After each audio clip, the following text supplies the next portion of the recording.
Hi, I'm Ron Ianieri of Tycoon U, and I'd like to welcome you to a little tutorial on the use of the volatility cone.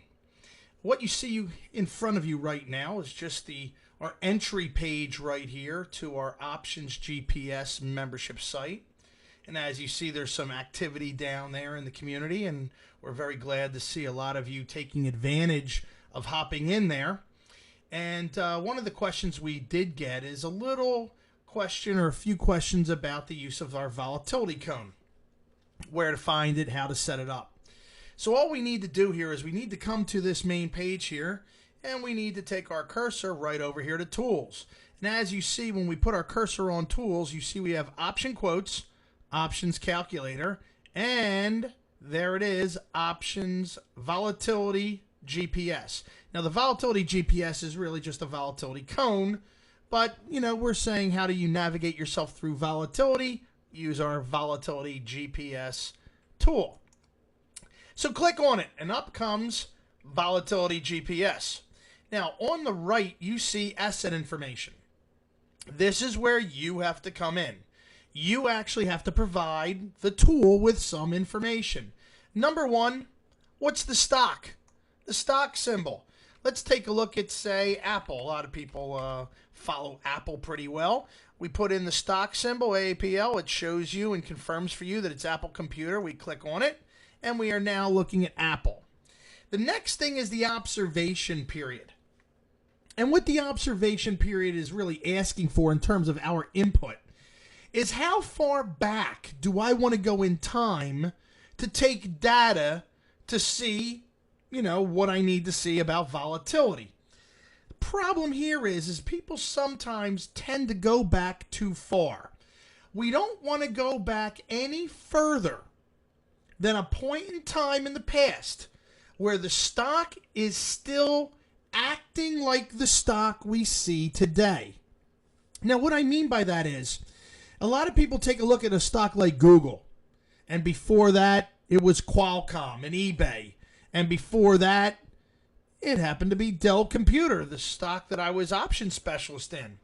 These stocks go through a kind of growing up phase. They start off as an infant where they're wildly radical and violent.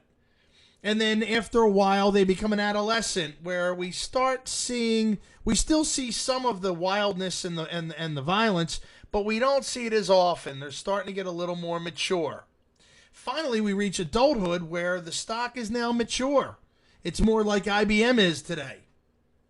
We want to make sure that when we're viewing volatility, we don't go back to a point in time where we're looking at adolescent behavior in an adult stock. So I don't like going back too far. And don't forget, it's not just the stock that can affect this, it's the entire market itself. How is the market behaving? So let's just say I'm going to go back 12 months. What this means, I'm not looking at a 12-month option. I am going back 12 months in time to gather data. That's what I'm doing. I'm simply looking at the last 12 months in time as the period in time that I'm going to have the tool go back and gather data. Not 2 years, not 3 years, but 12 months. Is 12 months a standard? No, it's not. There is no standard. You can go back as far as you want.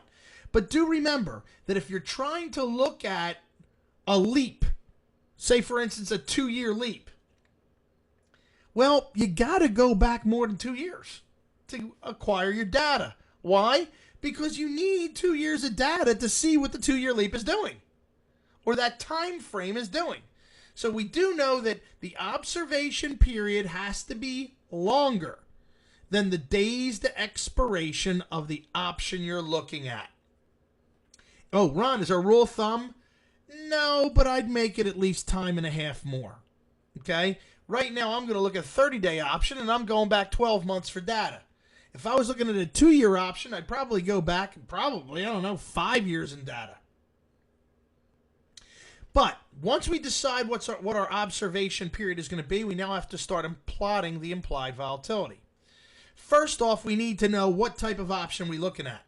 Is there 28 days till expiration or 228 days to expiration? We need to know the amount of days to expiration, and that is what the expiration period is looking for. I am going to look at a 30-day option, so I'm going to type in 30.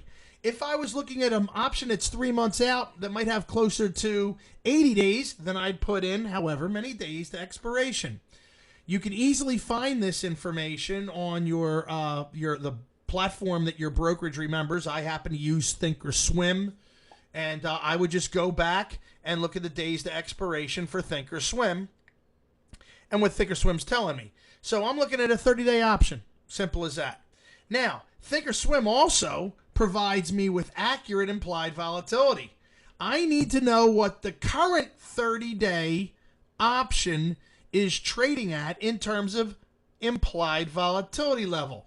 That is very easy to find on the Thinkorswim platform, and it should be pretty easy to find on all the other platforms. Just go to the midpoint of the volatility market and find the implied volatility. And let's say, for argument's sake, that current implied volatility for this 30-day option is running at 40%. I type in 40 in implied volatility. Now, what the tool is going to do is going backward 12 months, it's going to take a look at every single 30-day period in the last 12 months. And what it's going to do is looking at that 30-day period, each and every 30-day period over the past 12 months, it's going to find out for each individual period, it's going to find out the average vol, what the volatility is historically. Then it's going to put them all together. It's going to average them out. It's going to give you a high. It's going to give you a low. And it's going to give you one standard deviation up and down, two standard deviations up or down. Let's go ahead and calculate this and watch it happen.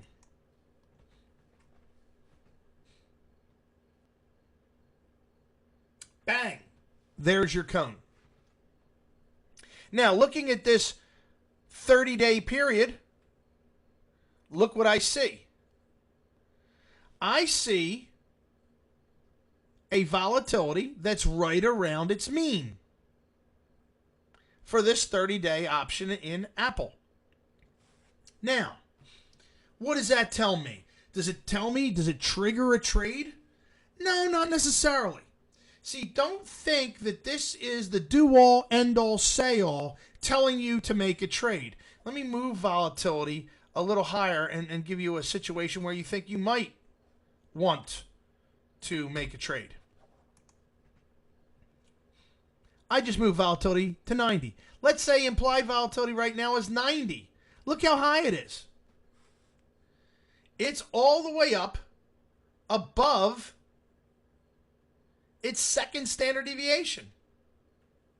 It's actually on its pretty close to its 30-day high. This is about the highest volatility ever gets for a 30-day period. Well above the second standard deviation up.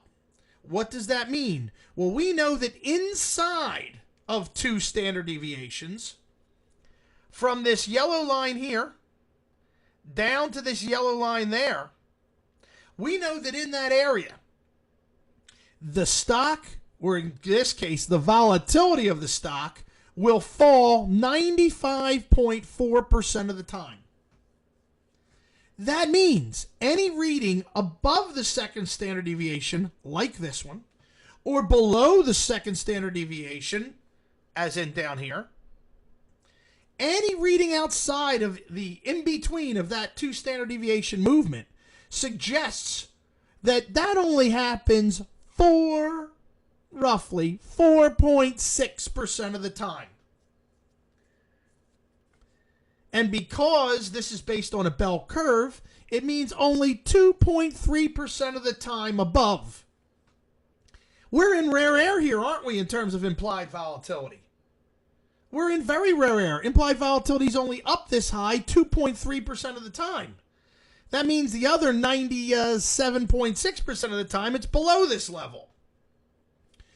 Now, does that necessarily make this a sale, a volatility sale? Well, we might not be trading volatility here. We might have been just looking at this from a standpoint of a directional trade. If that's true, then what this is telling me is it is helping me pick which strategy would be best for me to use in a directional trade with vol this high.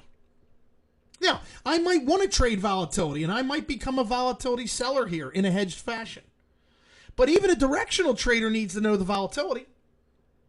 Because with volatility this high, the in-the-money 80-85 delta option that I would normally choose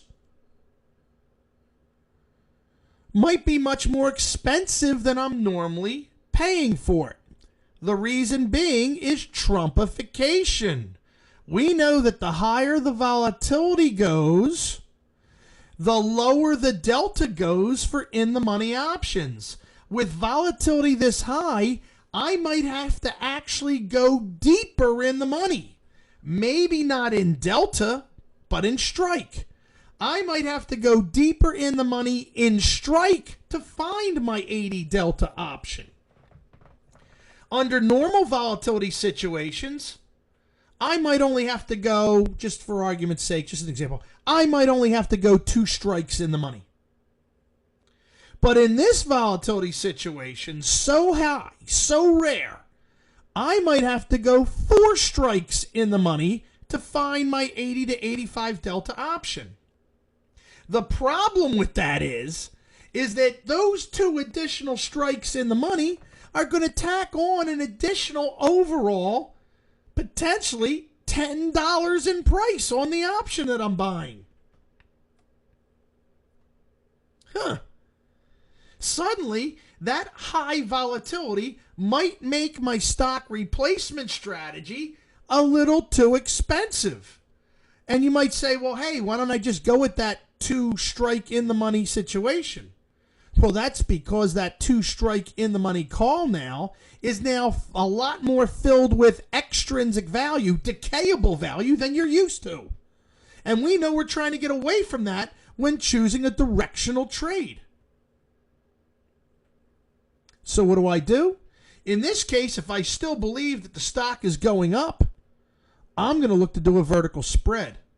One that will allow me to have the direction I want, but one that allows me to become short premium, short extrinsic value.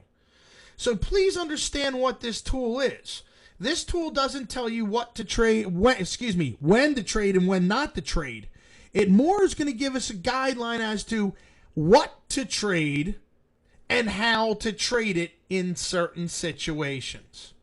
So for more on this, I'll be doing a class coming up relatively soon that will be specially discounted for all options GPS customers, entitled, believe it or not, Me and My Volatility Cone. And what I'm going to do there is I'm not going to show you the mechanics of how it works and all the pretty colors.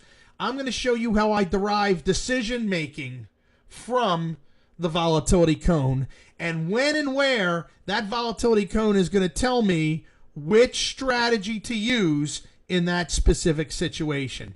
So look for that class coming up soon, Me and My Volatility Cone. I'm Ron Ianieri from Tycoon U. I hope this little tutorial has helped.